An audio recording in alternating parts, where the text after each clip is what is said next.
guy. He will soon star in his 5th film, G.I. Blues, and is now involved with a dark-haired beauty he met while in Germany, the young daughter of an Army colonel, Priscilla. I remember the first time I met her, I'd already come back from Germany, and she came after me in Germany, and he couldn't wait to show her to me there at Graceland. The first time I saw her in the kitchen. Yeah. He stood her down and come got me and said, I want to introduce you to Priscilla Bowyer. What do you think? I said, what do you expect me to say? I think you hit a home run there, son. And, he had that wood tip cigars. Yeah, I think so too, man. She was diaper trained by then, yeah. Hell, he had underwear older than she was. Okay, let's get back. After 4 years of living together, Elvis Presley and Priscilla Beaulieu exchanged wedding vows in Las Vegas at the Aladdin Hotel. The groom has just completed his 25th movie and has now sold over 100 million records worldwide. Elvis's father, Vernon, kisses his new daughter-in-law for luck. America's most eligible bachelor is now a married man. Elvis should never have been married. He loved femininity. He just was not meant to be married because he was. But he said, the colonel said, that you got an image to keep up. And he said, you've been with her for a while, and she's not a lot of people anymore. write, and she's not a little girl, and the people know it. And he said, this is a good time. But I think he turned to the colonel after Colonel Beaulieu put the pressure on him, because I think he called. No, I'm just saying what Elvis told me in later years. This is what he told me, that the colonel actually, told him it was time for him to get married. See, he and I, we got home, we had a bad argument, and he said, look, you got to understand I'm under a lot of pressure. And I still, I said, yeah, what kind of pressure? Just like that. And he said, they're pressuring me into marrying Priscilla. And I looked at him and said, what do you mean, who's pressuring you? He said, her father. They threatened to sue me if I don't marry her, breach a promise. And I looked at him, my first reaction, I wanted to say, pardon the language, I wanted to tell them to go fuck themselves, And I held back. I didn't say nothing.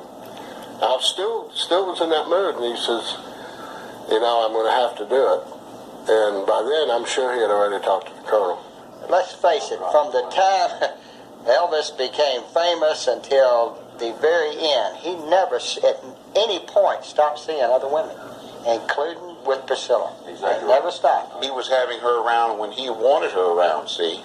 And if he didn't want her around, if he wanted to stay away for 3 or 4 weeks, Priscilla had to stay there by herself until he wanted to come home. I mean, he really got her, and as she got older, she gained more independence, because when she was younger, it upset her that she might lose him. But now she needed male companionship, and if she wasn't getting it from him for whatever reason, she wasn't getting it from him, he, all of a sudden she's seeing attractive men that are interested in her, and so things started happening. Priscilla started taking lessons from Mike Stone in L.A. Karate lessons.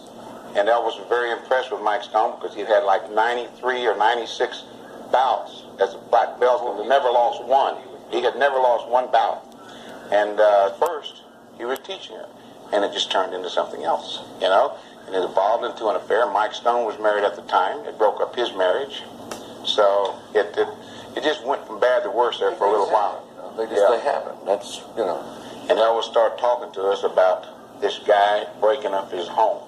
And he all of a sudden started losing it and saying things like, God, you don't understand. And he's saying this and that. And then Elvis sat down and he said, Sonny, get down. So I was at the foot of the bed, and I got down on my knees. He said, come here. And he put his hands out. And I took his hands, and he said, look at me, man. And I started looking at him. He was trying to give me suggestion by concentrating on, you got to kill him, Sonny. You got to do it, man. You got to do it. He's breaking up my family. Very low key. And I'm fighting. I said, no, Elvis. He said, Sonny, you can do it. I know you can do it, man. He's done this. My baby, my wife. I don't have him anymore. And I said, Elvis, no. And Red's over voice said, Elvis, come on. Elvis jumped up, went in and got this assault rifle. I think it was an AK-47 or something. And he came out, or either Thompson machine guns, one of the two. And he came out and put it in my hand. He said, Sonny, go kill Mike Stone. Do it for me. Go kill him. I said, no. He had lost her, and he knew it. Elvis was hurt, and he was hurt deep. But a whole lot of the hurt was his ego. Oh, yeah. The fact that Priscilla left Did him to him. Oh. and not him, you know, because all the other times he, saying, weeded the woman out. And this time it wasn't. She left him. Boy, that was a heck of a blow to his ego. And the night that he found out for sure, either like Red had told him or something, when he knew it, Priscilla was in town. She was downstairs eating. Elvis got someone to tell her he needed to see her to come up. They did it. She came up there, and he didn't rape her, but he took her and remarked to her about Mike Stone, can he do this, so forth and so on. And then when she went back down, and she was Pat was there, his wife, and her face was real flushed, real red, and she said, he just took me up there. It scared me to death at first, but he just took me. In L.A., I came out there on a visit. I was out there on business. I came up to the house. For some reason, he was outside, and I got out of the car. And the first words out of his mouth was, Marty, Priscilla's going to leave me. And I looked at him and I said, well, Elvis, I know it hurts, but let me ask you something. I mean, you know why she's probably going to do this. And I said, are you going to change doing what you're doing? And he looked at me and says, I ain't changing for nobody. I said, well, as much as it hurts, you're going to have to live with it.